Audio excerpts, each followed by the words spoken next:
Ya, Assalamualaikum warahmatullahi wabarakatuh. Waalaikumsalam Waalaikumsalam warahmatullahi warahmatullahi wabarakatuh. wabarakatuh. Selamat pagi, Bapak Fuad Hasan SPD MPD, selaku dosen pengampu mata kuliah Psikologi Pendidikan, dan teman-temanku yang berbahagia. Pertama-tama, marilah kita panjatkan puji syukur kehadirat Allah Subhanahu wa Ta'ala karena telah memberikan rahmat, kesehatan, dan keselamatan, sehingga kita dapat berkumpul di ruang Zoom online pagi ini bersama-sama dalam keadaan sehat walafiat. Adapun materi yang akan kami bahas adalah mengenai sikap sosial dan sikap individu. Perkenalkan, nama saya Vinta Fasrosalia yang akan bertugas sebagai moderator pada pagi hari ini. Adapun anggota kelompok saya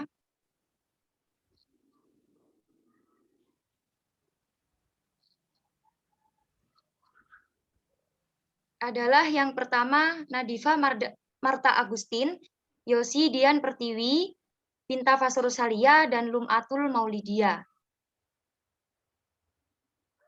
Langsung saja kita mulai ke sesi yang pertama adalah pembukaan. Marilah kita mengucapkan basmalah bersama-sama.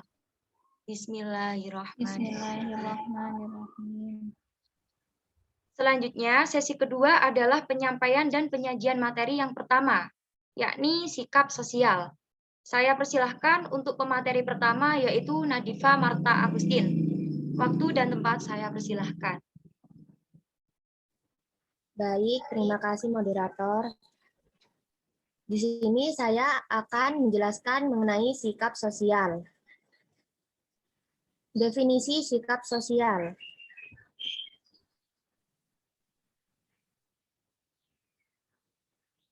Sikap adalah suatu kesadaran individu untuk bertindak dalam menanggapi objek dan terbentuk berdasarkan pengalaman-pengalaman. Sementara sosial merupakan suatu yang berkenaan dengan hubungan antara orang-orang atau kelompok ataupun berkenaan dengan pengaruh orang-orang atau kelompok antar satu sama lain. Jadi, yang dimaksud sikap sosial adalah kesadaran individu untuk bertindak secara nyata dan berulang-ulang terhadap objek sosial berdasarkan pengalaman-pengalaman. Sikap merupakan suatu masalah yang penting karena sikap yang ada pada seseorang akan memberikan warna atau corak pada perilaku atau perbuatan orang yang bersangkutan. Seseorang dapat menduga bagaimana respon atau perilaku yang akan diambil oleh orang yang bersangkutan terhadap suatu masalah atau keadaan yang dihadapkan kepadanya. Dengan mengetahui sikapnya, sikap pada manusia tidak terbentuk begitu saja, melainkan terbentuk secara berangsur-angsur, sejalan dengan perkembangan kehidupannya. Sikap atau attitude di dalam kehidupan manusia merupakan peran besar sebab apabila sikap sudah terbentuk pada diri manusia, maka ia akan turut menentukan tingkah lakunya dalam menghadapi suatu objek. Adanya attitude yang menyebabkan bahwa manusia akan bertindak secara khas terhadap objek-objeknya. Selanjutnya, ciri-ciri sikap sosial.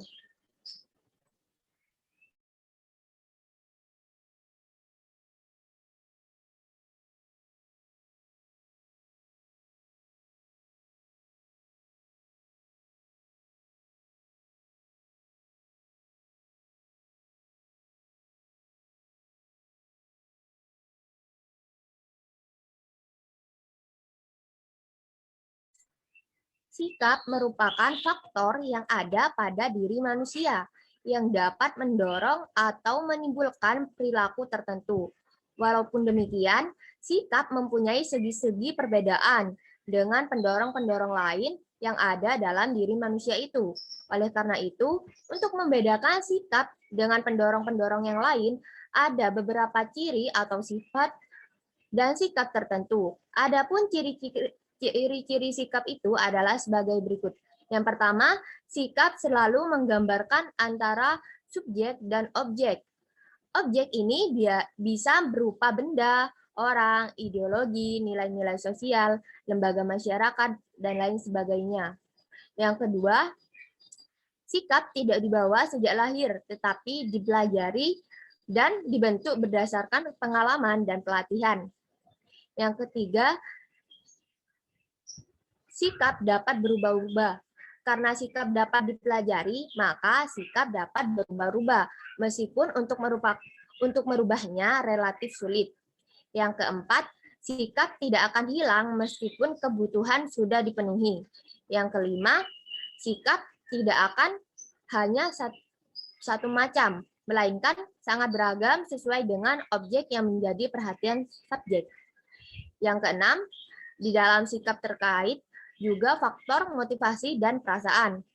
Kedua hal inilah yang membedakan dengan pengetahuan. Yang selanjutnya, fungsi sikap sosial.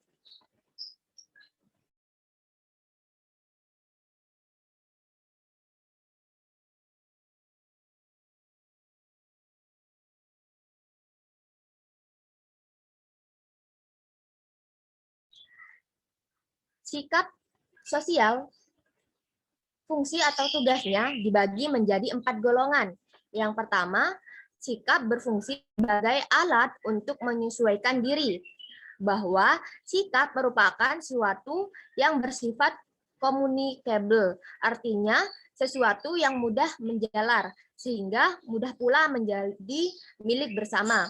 Justru karena itu, sesuatu golongan yang mendasarkan atau kepentingan bersama dan pengalaman bersama biasanya ditandai oleh adanya sikap anggotanya yang sama terhadap suatu objek. Sehingga dengan demikian sikap bisa menjadi rantai penghubung antara orang dengan kelompoknya atau dengan kelompok yang lain. Yang kedua, sikap berfungsi sebagai alat pengatur tingkah laku. Kita tahu bahwa tingkah laku anak kecil dan binatang pada umumnya merupakan aksi-aksi yang spontan terhadap sekitarnya. Antara perangsang dan reaksi tak ada pertimbangan. Tetapi pada umumnya tidak diberi reaksi secara spontan, akan tetapi terdapat adanya proses secara sadar untuk menilai perangsang-perangsang itu. Yang ketiga, sikap berfungsi sebagai alat pengatur pengalaman-pengalaman. Dalam hal ini, perlu dikemukakan bahwa manusia dalam menerima pengalaman-pengalaman dari dunia luar, sikapnya tidak pasif, tetapi diterima secara aktif. Artinya, semua pengalaman yang berasal dari dunia luar itu tidak semuanya dilayani oleh manusia, tetapi manusia memilih mana-mana yang perlu dan mana yang tidak perlu dilayani. Jadi manusia setiap saat mengadakan pilihan-pilihan dan semua perangsang tidak semuanya dapat dilayani. Sebab kalau tidak demikian akan mengganggu manusia. Yang terakhir, yang keempat, sikap berfungsi sebagai pernyataan kepribadian. Sikap sering mencerminkan pribadi seseorang. Ini sebabnya karena sikap tidak pernah terpisah dari pribadi yang mendukungnya. Oleh karena itu, dengan melihat sikap-sikap pada objek-objek tertentu, sedikit banyak orang bisa mengetahui pribadi orang tersebut. Demikian saya kembalikan kepada moderator. Baik, terima kasih penyampaian materinya Mbak Nadifa Marta Agustin. Penyampaian materi berikutnya oleh Lumatul Maulidia. Waktu dan tempat saya persilahkan.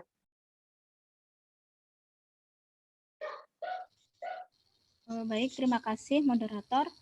Di sini saya akan menjelaskan tentang bentuk sikap sosial.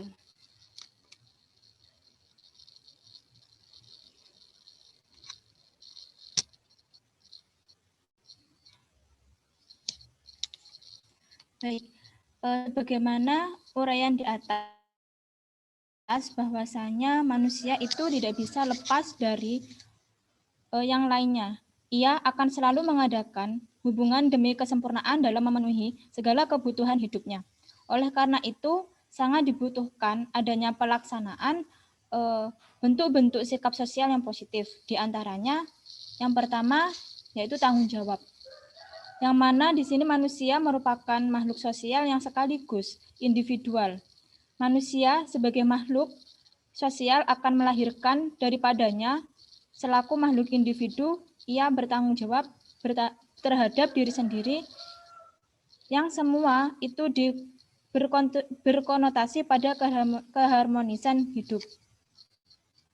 Dan yang kedua yaitu gotong royong. Gotong royong atau tolong menolong bisa berarti untuk kebaikan dan bisa untuk keburukan. Islam menegakkan gotong royong yang bersifat baik dan ia melarang tolong menolong dalam hal yang buruk. Sebagaimana agama Islam mengharuskan manusia semuanya untuk tolong menolong satu sama lainnya dalam hal-hal kebajikan, bakti, dan takwa. Dalam istilah tolong menolong, inilah terkandung pengertian dan pengakuan adanya perbedaan keadaan dan prestasi antar manusia. Mereka yang lainnya dalam hal-hal kebajikan, hal-hal ketakwaan, dalam hal-hal keimanan, dan sebagainya. Menolong mereka yang berkurang. Dan yang selanjutnya, yang ketiga, yaitu kasih sayang. Agama Islam menjelaskan konsep interaksi sosialnya secara sistematis, yang antara lain di dalamnya terkandung anjuran untuk bersikap kasih dan sayang atau mawaddah warahmah. Oleh karenanya, hendaknya dalam berhubungan dengan orang lain, manusia harus membekali dirinya dengan sikap kasih sayang.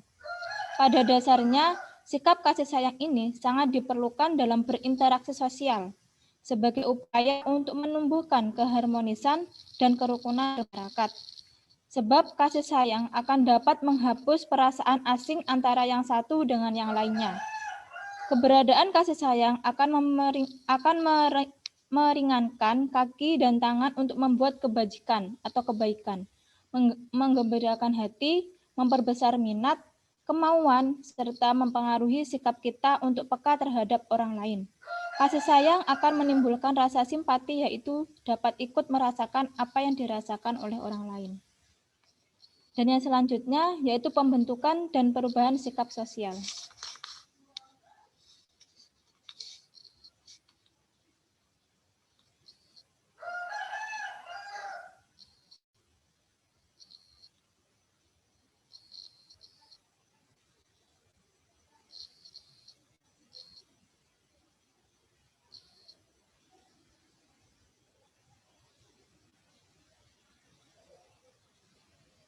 Pembentukan dan perubahan sikap sosial. Sebagaimana diuraikan bahwasanya sejak lahir bahwasanya begitu sikap juga tidak terbentuk tanpa adanya proses. Sikap terbentuk secara berangsur-angsur, sejalan dengan perkembangan kehidupannya. Jadi pembentukan sikap merupakan proses yang apabila proses perkembangan ini berlangsung dengan baik, maka akan mengakibatkan suatu kepribadian yang harmonis. Sikap seseorang dapat dibentuk atau berubah melalui beberapa cara, antara lain, yaitu yang pertama, adopsi. Adopsi merupakan kejadian-kejadian dan peristiwa-peristiwa yang terjadi berulang kali dan terus-menerus. Lama-kelamaan, secara bertahap diserap ke dalam diri individu dan mempengaruhi terbentuknya sikap. Misalnya, seseorang yang sejak lahir sampai ia dewasa tinggal di lingkungan yang fanatik Islam, ia akan mempunyai sikap negatif terhadap daging babi. Dan yang kedua yaitu diferensiasi. Diferensiasi terjadi dengan perkembangan intelijensi, berubahnya pengalaman sejalan dengan bertambahnya usia. Maka ada hal-hal yang terjadi dianggap sejenis, sekarang dipandang tersendiri lepas dari jenisnya. Terhadap objek tersebut dapat terbentuk sikap tersendiri pula. Misalnya, seseorang anak kecil mula-mula takut kepada setiap orang dewasa yang bukan ibunya. Tetapi lama-kelamaan ia dapat membeda-bedakan antara ayah, paman, bibi, kakak yang disukainya dengan orang asing yang tidak disukainya. Dan yang ketiga yaitu integrasi. Pembentukan sikap di sini terjadi secara bertahap. Dimulai dengan berbagai pengalaman yang berhubungan dengan suatu hal tertentu. Sehingga akhirnya terbentuk sikap mengenal hal tersebut. Misalnya, seorang desa sering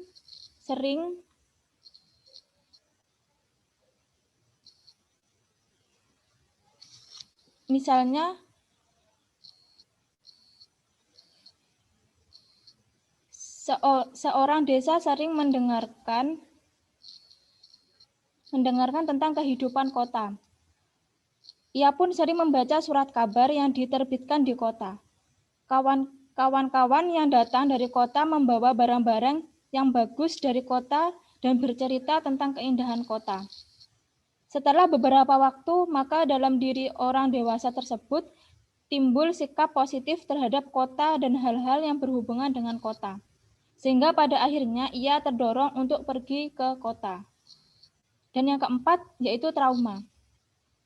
Trauma merupakan pengalaman yang tiba-tiba mengejutkan yang meninggalkan kesan mendalam pada jiwa setiap individu yang bersangkutan. Pengalaman-pengalaman yang traumatis dapat juga menyebabkan terbentuknya sikap. Misalnya, orang yang sekali pernah jatuh dari sepeda motor, selamanya tidak suka lagi naik motor. Pembentukan sikap yang senantiasa tumbuh dan berkembang dalam basis sosial tertentu.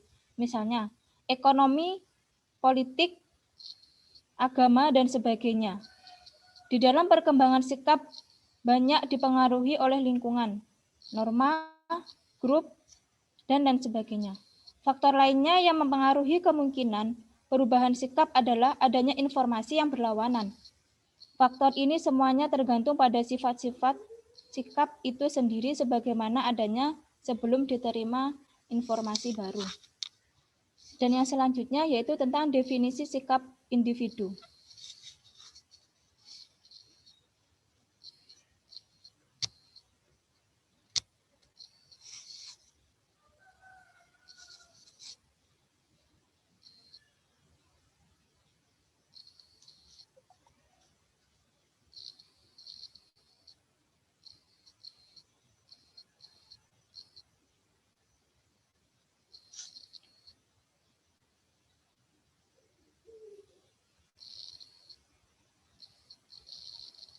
Definisi sikap individu. Sikap individu atau individualisme merupakan satu filsafat yang memiliki pandangan moral, politik, atau sosial yang menekankan kemerdekaan manusia serta kepentingan yang bertanggung jawab dan kebebasan sendiri. Seseorang individualis akan melanjutkan percapaian dan kehendak pribadi.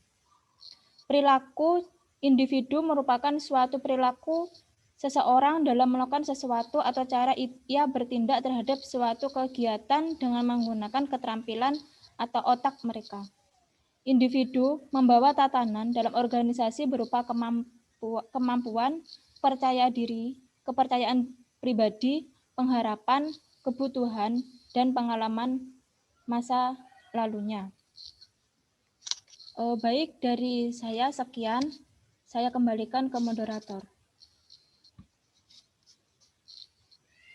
Baik, terima kasih penyampaian materinya Mbak Lumatul Maulidia.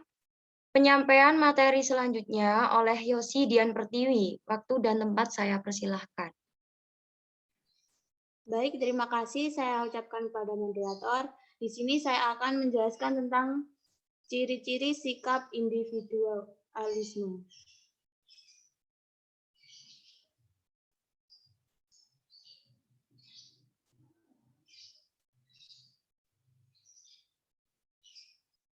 Ciri-ciri dari sikap individualisme yang pertama yaitu selalu berusaha mendominasi orang lain dengan menunjukkan superioritasnya saat mengendalikan orang atau kelompok lain. Yang kedua, senang menarik simpati orang atau kelompok lain dengan mengungkapkan ketidaktahuan dan rasa tidak aman.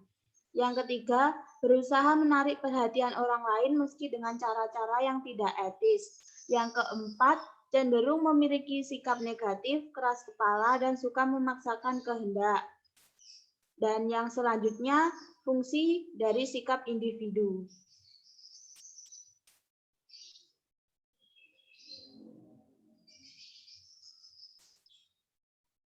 Fungsi dari sikap individu antara lain sebagai alat untuk menyesuaikan diri, yang kedua sebagai pengatur tingkah laku, yang ketiga sebagai pernyataan kepribadian, yang keempat sebagai pengatur pengalaman-pengalaman dari seseorang. Yang selanjutnya, contoh dari sikap individualisme.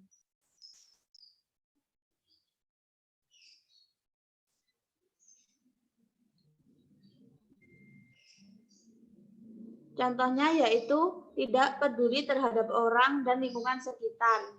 Yang kedua, merasa dirinya lebih baik dari orang lain.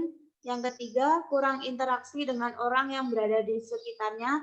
Yang keempat, menginginkan pendapat atau sarannya selalu didengar oleh orang lain.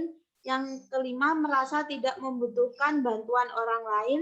Dan yang terakhir, merasa selalu paling benar dan paling hebat. Terima kasih. Saya kembalikan kepada moderator. Ya, baik. Terima kasih penyampaian materi terakhirnya oleh Mbak Yosi Dian Pertiwi. Demikian tadi presentasi dari kelompok kami. Mari kita mengucapkan hamdalah bersama-sama. Alhamdulillahirabbil alamin. Alhamdulillahirabbil alamin. Saya sebagai moderator mohon maaf atas kekurangannya dan terima kasih untuk perhatiannya. Semoga bermanfaat bagi kita semua. Terima kasih. Wassalamualaikum warahmatullahi wabarakatuh. Waalaikumsalam warahmatullahi Waalaikumsalam wabarakatuh. warahmatullahi wabarakatuh.